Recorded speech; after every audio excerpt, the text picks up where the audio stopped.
That is how it chooses to imagine many things when it is deep in the dream POV. of a game. Words make a wonderful interface, very flexible, and less terrifying than staring at the reality behind the screen. They used to hear voices before players could read, back in the days when those who did not play called the players witches and warlocks, and players' dreams they flew through the air on sticks powered by demons. When did this player dream? This player dreamed of sunlight and trees, of fire and water. It dreamed it created, and it dreamed it destroyed. It dreamed it hunted, and it was hunted. It dreamed of shelter. Ha! The original interface, a million years old, and it still works. But what true structure did this player create, and the reality behind the screen? It worked with a million others to sculpt the true world in the fold of the and created a for in the it cannot read that thought. No, it has not yet achieved the highest level that it must achieve in the long game of life, not the short dream of a game. Does it know that we love it? That the universe is kind? Sometimes, through the noise of its thought, it hears the universe, yes. But there are times it is sad.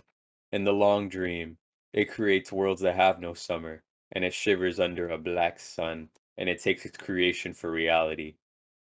To cure it of the sorrow world would destroy it. The sorrow is part of its own private task. We cannot interfere. Sometimes when they are deep in dreams, I want to tell them they are building true worlds in reality.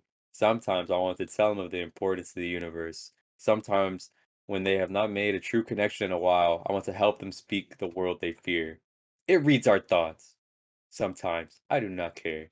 Sometimes I wish to tell them this world would take you for truth.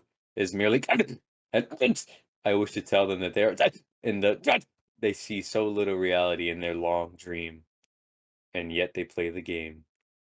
But it would be so easy to tell them. Too strong for this dream. To tell them how to live is to prevent them living. I will not tell the player how to live. The player is growing restless. I will tell the player a story, but not the truth. No, a story that contains the truth safely, in a cage of words, not the naked truth that could burn over any distance. Give it a body. Again. Yes, player. Use its name. Says player of games. Good. Take a breath now. Take another. Feel air in your lungs. Let your limbs return. Yes, move your fingers. Have a body again. Under gravity and air.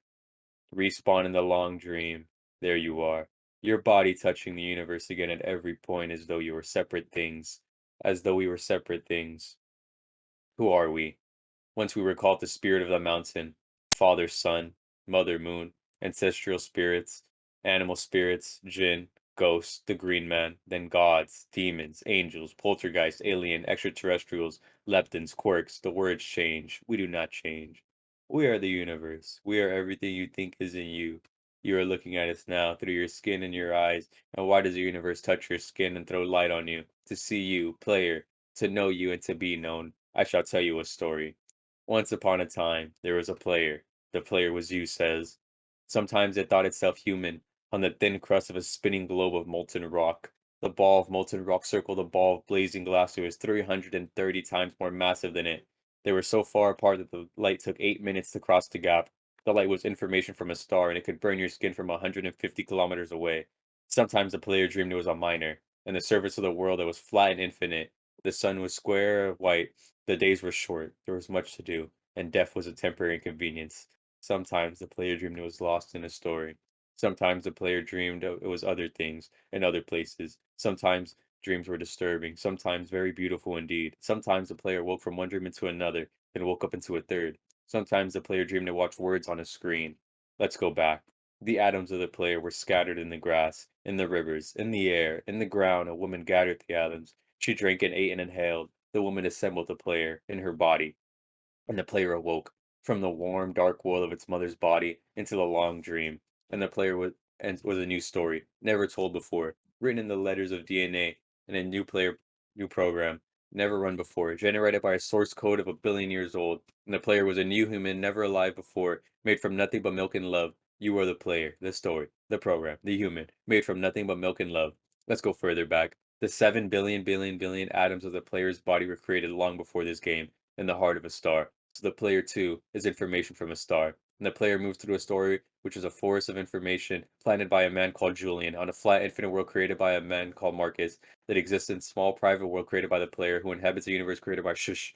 Sometimes the player created a small private world that was part of the soft, warm, simple, sometimes hard and cold and complicated. Sometimes they build a model of the universe in its head, flecks of energy moving through vast empty spaces. Sometimes they call those flecks electrons and protons.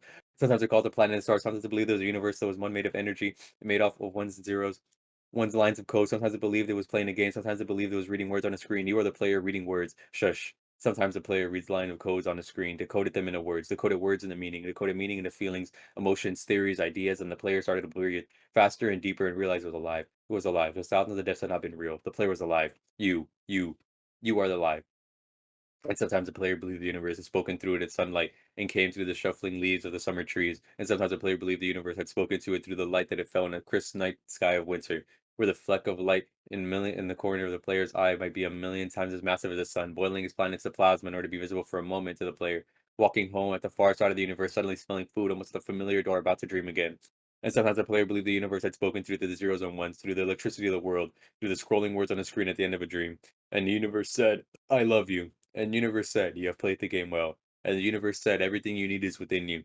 And the universe said, "You are stronger than you know." And the universe said, "You are daylight." The universe said, "You are the night." The universe said, "You are the darkness you fight is within you."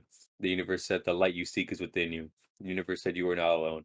The universe said, "You are not separate from every other thing." The universe said that you are the universe tasting itself, talking to itself, reading its own code.